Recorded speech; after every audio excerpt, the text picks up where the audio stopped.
Welcome back, everyone, to the T.R.O.N podcast. This is your host, Rashad Woods. Today, I have a very special guest out of Sarasota, Florida, a wellness coach, all-around good person, brings a lot of positive vibes and energies to the building and everyone she gets a chance to speak to.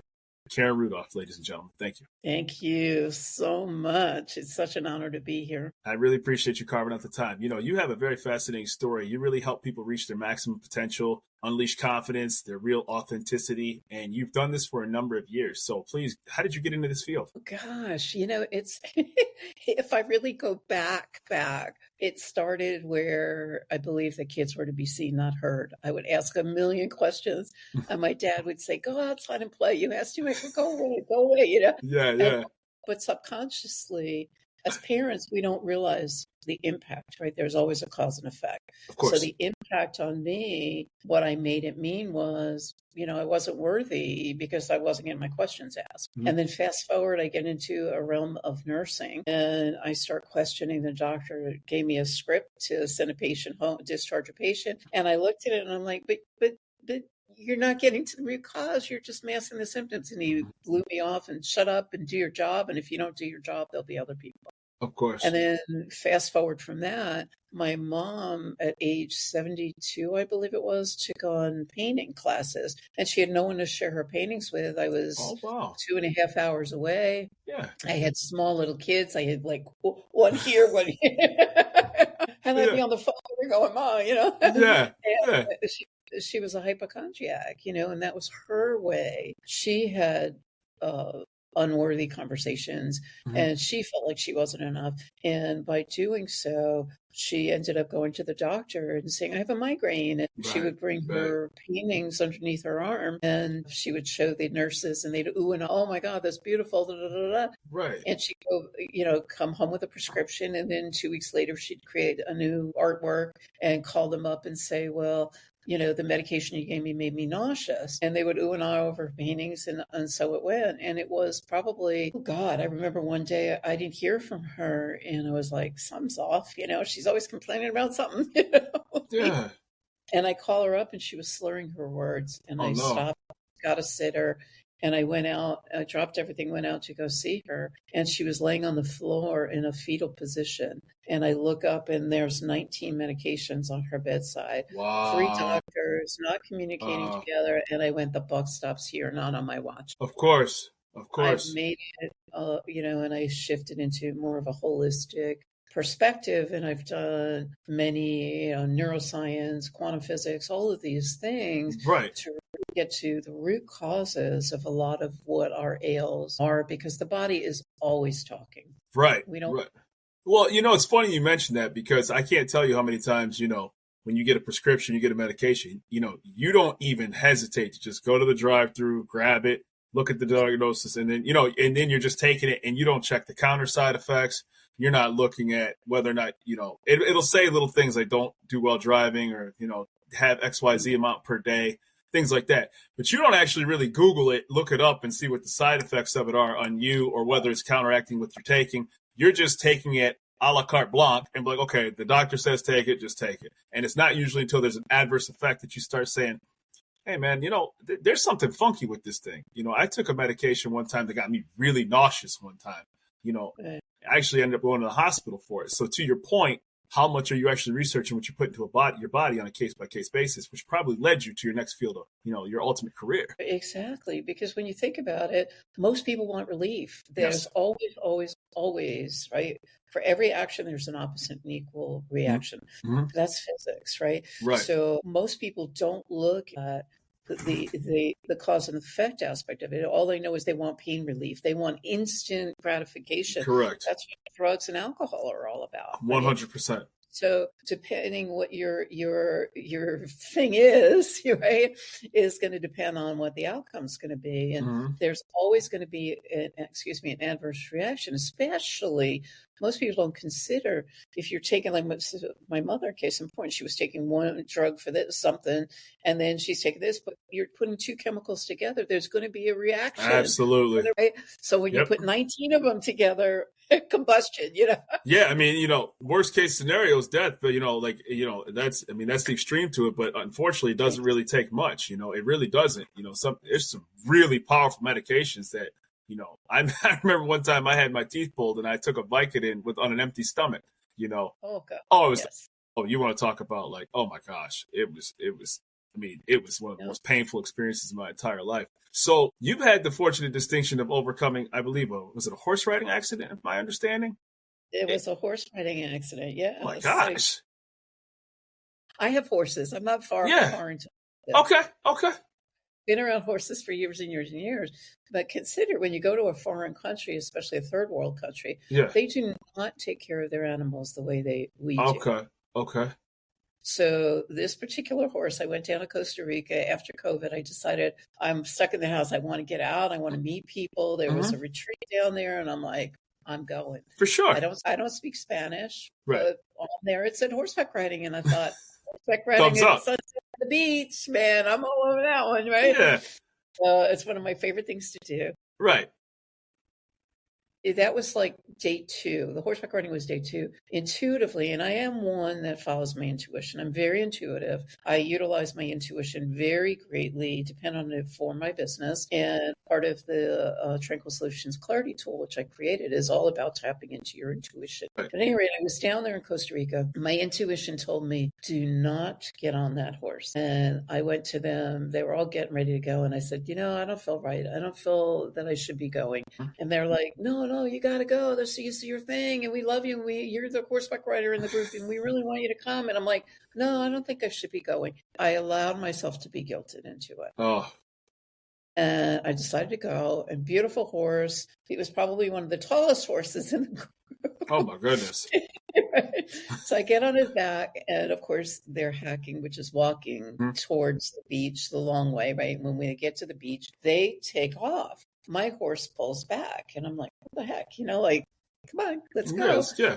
I'll take a couple of steps. But I'm very much the observer. What I noticed is as the waves were coming this way, he was moving this way away from the water. And I said, okay, I'm in the moment. I'm just going to relax and enjoy. I'll catch up with them. Right. Well, the guy comes back and he says to me, what's up? And I said, your horse has sore feet. And he says to me, oh, like nothing. He keeps throwing shoes. And I'm like, well, if you look at our nails, it's pure protein, like our hair. Yeah. And horse, the same thing. Right. So if you're ripping off a metal shoe, and the nail is pulling at it, and you put your hand in salt water, that's going to be really painful. Right. So the horse was avoiding the water, but he was like, why he was shod on sand anyway was beyond me, but I didn't question it. I just went, all right. Yeah. And so at any rate, we get up to the group and we're all sitting there talking and we're about to take off. And just as I'm about to lean back to go forward, a wave comes and hits his back edge. He goes spinning around to see what hit him. I went flying 6 feet in the air, landed on my butt. It wasn't. Oh my goodness. But I ended up snapping my femur and my left femur off. In a foreign country. In a foreign country, fractured my pelvis and dislocated my back. The surgeon spoke English. He was the only one that spoke English. It took me 2 hours to get there on bumpy roads, and I was praying the whole time, and I'm holding it for dear life. I mean, I thought, oh my gosh, it was painful. It was painful. But, it was such a learning experience for me because as I was there and I had gone through the surgery there, and as I said, I don't speak Spanish, all I kept thinking about was ways and means of coming home. But the doctor said to me, there's a chance you might not be walking again. And I'm thinking, here I am in a foreign country. And I just remember looking at him, taking a deep breath and saying, your diagnosis doesn't have to be my prognosis. Absolutely. Again. And I remember, because I had all this time in my room by myself, I remember like constant affirmations, my body's healing every day in every way on a cellular level. My body's healing every day in every way, and I will be walking every day in every way on a cellular level, and I will be walking. And I get the chills just thinking about it. I remember looking out the window, and I'm very spiritual. Right? I'm not a religious person. I've studied world religion, and I landed on spirituality. Right. I remember looking out the window and seeing, to me, what was the mountain, and to them, it's a volcano. That I come from Florida; it's flat here, and I'm looking out the window and I'm saying, "Okay, God, how do I transverse this situation? I could only move like this much, my big toe on my right foot. Oh my gosh. And all I kept thinking is the faith of a mustard seed, faith of a mustard seed, faith of a mustard seed. Yeah. So instead of looking at the top of the mountain, I would look right in front of me, one little crawl up at a time, and I will get to the other side. And today I'm dancing. Beautiful. I'm not running any races, but I'm walking. And that's okay. And that's okay. You know what? I'm alive. Exactly. And not only that, though, but I say this very respectfully. If you're going to teach it, then you have to actually walk the walk of what you teach. You didn't build the base of the people who, ultimately listen to you and build the successful business that you have that we're going to talk about in a minute. And then when something happens to you that's adverse, go into a shell and suddenly say, well, just because a doctor said this, that means that I have to live with whatever outcome that, they told me, where you have decided that this is my will. I'm going to make sure I practice too long to have this scenario thrown in front of me to suddenly fold, so to speak. Exactly. And I learned from my horse got struck by lightning. And he, because of his resilience and his fortitude for life, my vet told me, put him down. You're going through a divorce. You have 3 kids. Yada, yada. It's cost you a fortune. And I remember getting still and going within, and my eyes opened, and it just came out of my mouth. And I said, no, he's going to survive. And not only is he going to survive, but he and I are going to become catalysts for change. Beautiful. And before COVID, he and I were doing a lot of trauma clearing work together. Wow. Because people were calling him the miracle horse, because against all odds, he survived. So I learn a lot of lessons from things that are occurring around me, as well as what I'm feeling within me. That's fantastic. So let's talk about Tranquil Solutions, right? So, when you were in nursing and then you decided, you know what, I'm going to transition careers and take this field of work. And you have several certifications, and you're also a public speaker, and you do items in Canada as well, too, from my understanding. So let's talk about all those things, please. Oh, gosh, where do I start? Yeah. Hey, listen, that's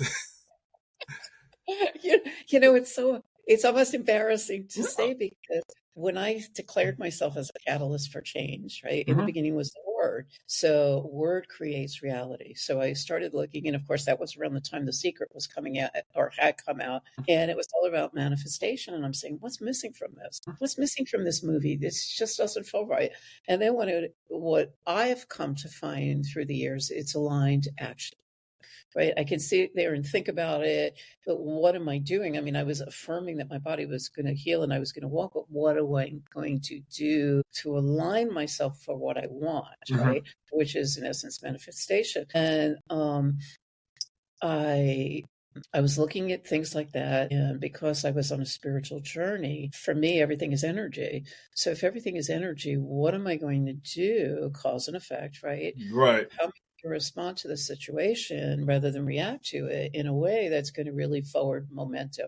So Tranquil Solutions was a download for me. It was right around the time that Truman, my horse, got struck by lightning. And I was like, okay, if I'm going to be that vessel and I am speaking life into being a healer and healing on a cellular level for others, who do I have to become in order to do that? And I got very involved. And at the time, I had no idea. I was going through a divorce. I had no idea why all of a sudden quantum physics became the big, I couldn't get enough. I was starving for information. Right. Quantum physics, neuroscience, and as you said, I've got a lot of other things under my belt. But every single thing I did aligned with that future I was creating. And I hadn't realized it. And I've always been one of these people, as I said, I'm a little embarrassed to say this out loud, but I've always been one of the people that, I have the horse in the cart, but I'm following the carrot, and I'm realizing my cart is getting really heavy. Right. And it was just, as a matter of fact, last week I was asked to do a movie. And wow. Yeah. So, it's aligning with, because of who I've become as a result of all of this, and I'll get to that in a second. They had asked me for all my, my bio and all of the things that I've done and everything else. And I was like, ooh, I stopped and I thought about it. I'm like, I'm not the most organized person in the world. I'm really good at what I do. Right. I'm organized for clients, but for myself, I'm not the most organized, right? So I was like, oh, that's going to take a hot minute for me to find all that stuff to get it to you. Yeah. And what I was realizing is I was unpacking it. I was unpacking my cart to present it to this movie executive producer. Wow. That's amazing. I'm like, I've done a lot of things, but I've never really stopped to celebrate and acknowledge it. It's just okay, let's go, and right? and move on to the next thing. done 9 collaborative international best-selling books. I've done, Unbelievable. TV shows. I've done speaking gigs. I've been a presenter globally. So part of what I presented globally, and this is what got me to where I am today, I always look for the missing. And when I was in South Africa, I'll never forget it. I was presenting, I had a deck of cards. And because I have a Jungian psychology background, right, it's like, again, when I look at the mental, emotional, physical, and spiritual, when I say holistic, whenever I use the word holistic in print, it's always with a D in front of it. Because when I'm looking at clients, I'm looking at the whole of the client. I'm not looking at, you have a physical ail, or, you're having problems with relationship. You're having problems with finances or career choices or purpose or whatever people are coming to me for. I'm looking at all of it because, like your body is always talking, your body is interconnected. So if I take it to the next level, right, body is internal. Right. If I take it to the next level, it's external. So what's happening in the external? So what I do is I became a mapper, and I've been mapping for, 4 years. Wow. I've been mapping for 34 years.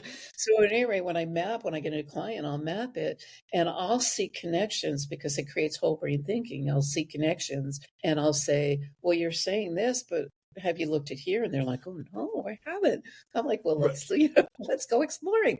Well, think how often that, I always equate it with eating your own food, right? Like, how often do you say, I cook really well, and then you've never actually had anybody sample your food? Now, I'm a terrible cook, so I'll give myself for an example. Right? If it's not on the oven for like 20 minutes, don't ask me to make anything from scratch, right? Right. So, to your point, but like you get blinded by what you really are because nobody's ever actually assessed you, so to speak, right? Right. So, people bite every now and then. I get acknowledged all the time, but again, acknowledgement is part of giving and receiving. And if you're not good at receiving as a reformed people pleaser, I couldn't receive I could give.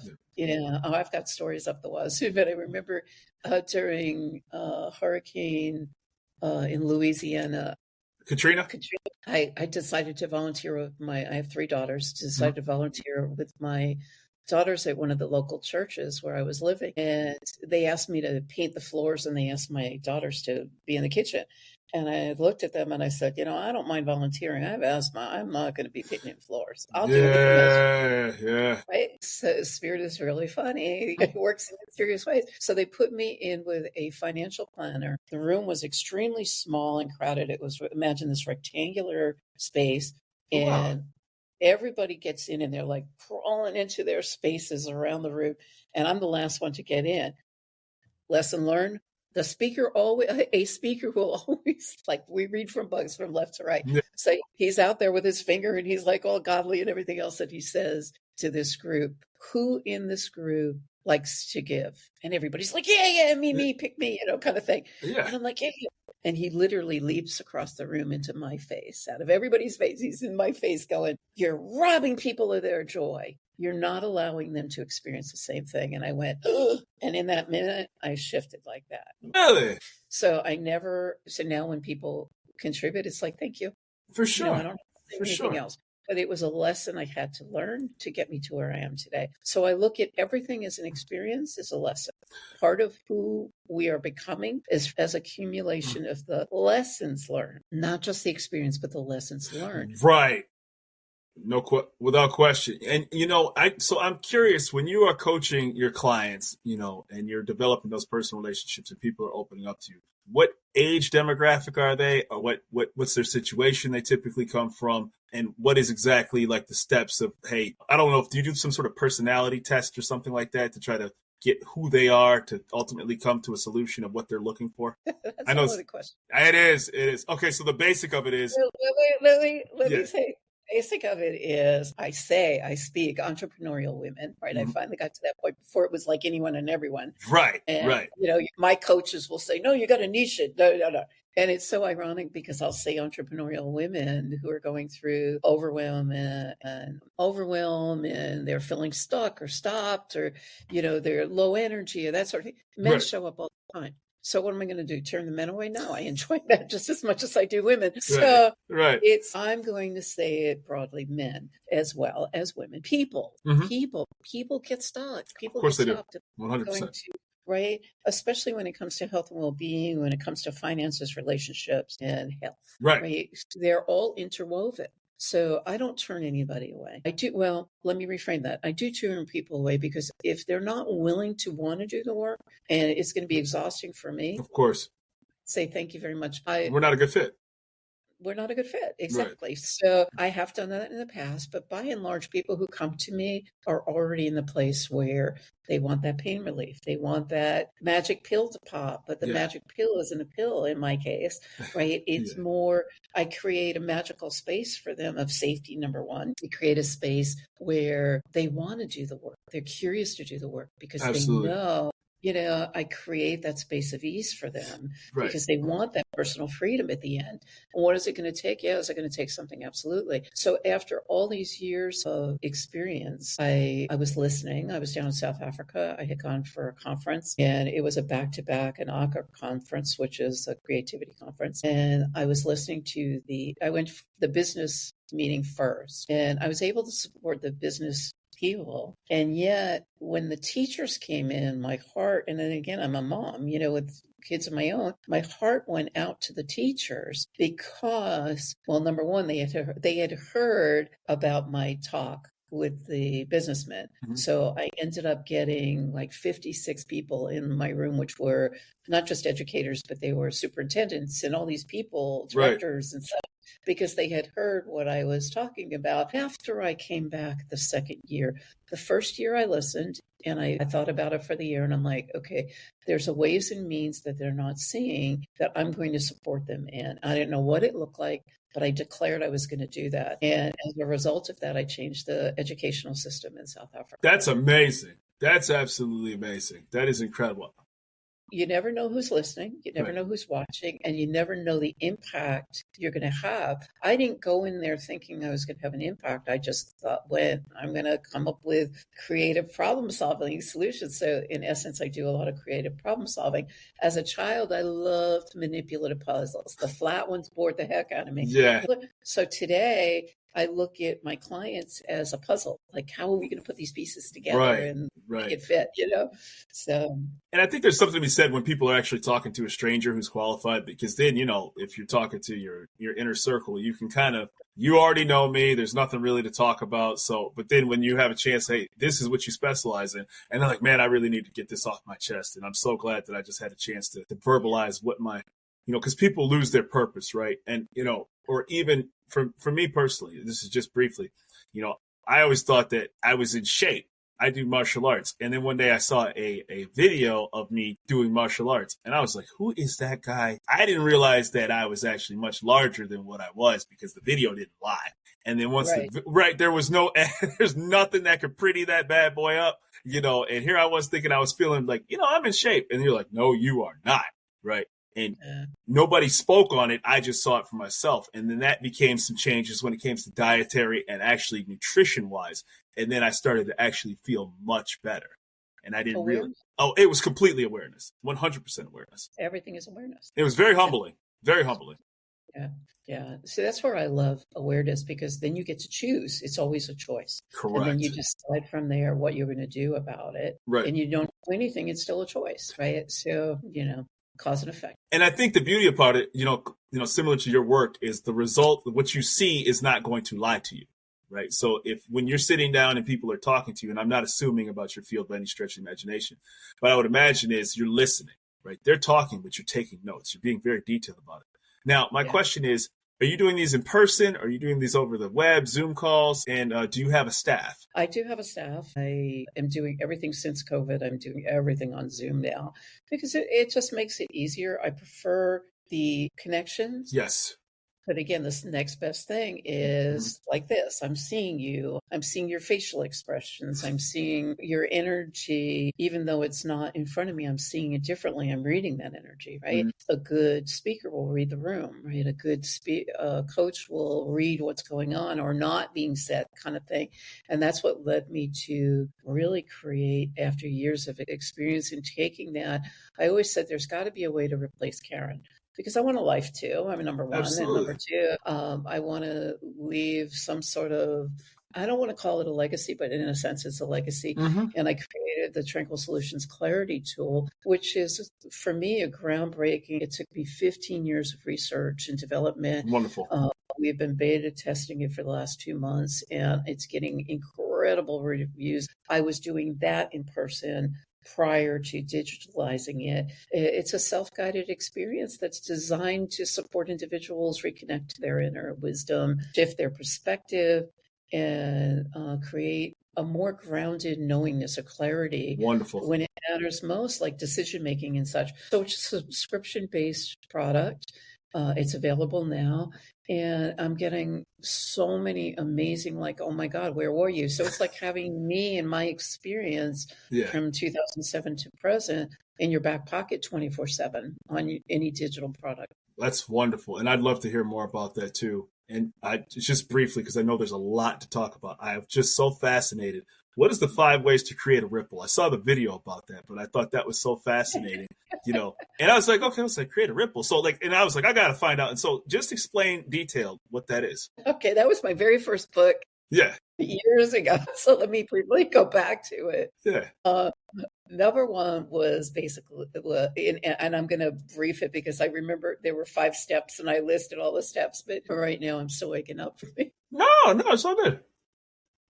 The first one is really awareness, is about awareness. Mm-hmm. The more aware you are, the more you have the power to choose. Right. And create a life for yourself or manifest what you want. The second phase is collaboration. I believe that we are not here to do life alone. So it's really learning to collaborate and ask. Knocking doors will open. You don't ask, you don't get. And I remember this movie producer said to me, Karen, if you don't ask, I'm not going to offer it. And I was like, do I want to be in the movie? Do I want to get up? Yeah. I'm like, okay, if I ask a question, he says, start with a broad question. Okay. And now I'm in the movie, sign the contract. So unbelievable. You never know what's going to come with collaboration, right? Fantastic. So collaboration, taking bold actions, and these are out of order, taking bold, aligned action steps, right? So let me go back a second. The third one was pretty much like building confidence. And, like anything else, it's a learned skill. We're not born with confidence. So you learn to drive a car. You do. You got in, and the first time you went, you were like this, what do I do first? And listen, in Michigan, there's not a lot of transportation, right? So just briefly, when you talk about a car, I don't want to take away from 5 ways, the ripple. I remember when I had an internship in Chicago, and it was all, subway systems and everything like that. And there were a lot of people that were from Philadelphia, from Baltimore, people who had that system, and they got there and they knew exactly what to do. And I stood there like, what is this? They were like, and everybody looked at me. They're like, you don't have this in Detroit? I said, absolutely not. I said, I know nothing about this. It was embarrassing. I was like, what is the subway system? I said, I don't even know how to walk up to a counter and ask for a ticket. I don't know what connects. Nothing. It was pretty humbling, actually. And you realize that your world and your zip code can be your oyster, and it's not. Exactly. And to your point, most people will make themselves bad and wrong for not knowing. Oh, for sure. Again, right? We didn't know how to do math. We didn't know how to do, I don't know. I'm not a rocket scientist. I don't know how to do history or anything like that. All right. I don't know how to do your job. You don't know how to do mine. And that's what makes us all unique. But again, it's giving ourselves grace. Right. Right? Taking bold action steps, bold aligned action steps. It's really deciding what you want, declaring it, going after what you want, because word is powerful. Word creates. I think it was my Essence of a Woman. I can't even remember which book it was in. Essence of a Woman book, I believe it was, that got me on the NASDAQ billboard. That's amazing. And talk about words as medicine. Words create your reality. Words create what you want to manifest. Cadabra, right? So what you're speaking out into existence, if you say you're stupid or you say you're not enough, your brain is listening to that. Absolutely, it is. And it's going to create more of the same until you choose to change it. So, I'm a big advocate on words. Am I perfect at it? Absolutely not. I'm a school of hard knocks kid, but I learned my lessons. Well, the big thing, and for me, one of the reasons I created this podcast, I'm so glad you reached out to me, is because the one thing, I'm a self-professed geek, right? I really, truly am. I watch documentaries. I've told other guests this. I said, if you ever saw me at a barbecue or, at after hours, what do they call it? wine or something at a bar, right, where people are just kicking it. I'm going to talk like, yeah, I'll know sports a little bit, and I follow, casually, but I just know geek stuff. So if somebody's like, did you watch that documentary? Did you watch, the History Channel? I watched a 10-part series one time on world dictators around the world, during World War II and World War One. Don't ask me why, but stuff like that just fascinates me. Like, I'll listen to anything that involves like fascinating facts. I always try to understand things, if only just for my own personal curiosity. And I think it's important to not lose your curiosity as you get older, because as a kid, you're always curious and you're always asking questions. But then when you become an adult, being curious and asking questions kind of like, oh man, I shouldn't do that, right? It becomes kind of embarrassing. You get kind of self-conscious about asking questions. Yeah, absolutely. Absolutely. But that's where I think with age comes wisdom as well. And you get to a point where you can be curious without feeling guilty anymore. You tend to speak more. We tend to speak. I'm young and old. You are. We tend to. It's really letting go and surrendering. And the more I surrender, I used to be in this space of lack because that was my mom's conversation. And I finally said, of course she's passed on. And it's like, Mom, that's your conversation. Thank you for sharing it. It did me well but I don't need it anymore. Right. I'm releasing it with love. Right. Okay? And by doing that, you're releasing all these things that have been holding you back, and you're holding on to what really serves you. And most people don't even know whose conversation was it anyway. And when you stop and you pause and you get still and you listen or you do the work, you'll realize that we take on so many other people's stuff. We do. That doesn't serve us. And listen, you're not entitled to do it either. They're not entitled. People who get in your head and your space, you let them in it, right? So just briefly, where can people find you? You've obviously been, you're successful long before you talk to me. You're going to be successful long after you talk to me. But just for the purpose of this show, where can people find Karen Rudolph and the services she offered and the wonderful things that you do for people? Thank you. Well, the best place to get a hold of me is Karen Rudolph, Rudolf. Everybody spells that one wrong, especially around Christmas time. And my company name is Tranquil Solutions. I saw that when I was typing the email. I was like, wait a minute, I think I typed it wrong. Tranquil Solutions is TranquilSolutions.com.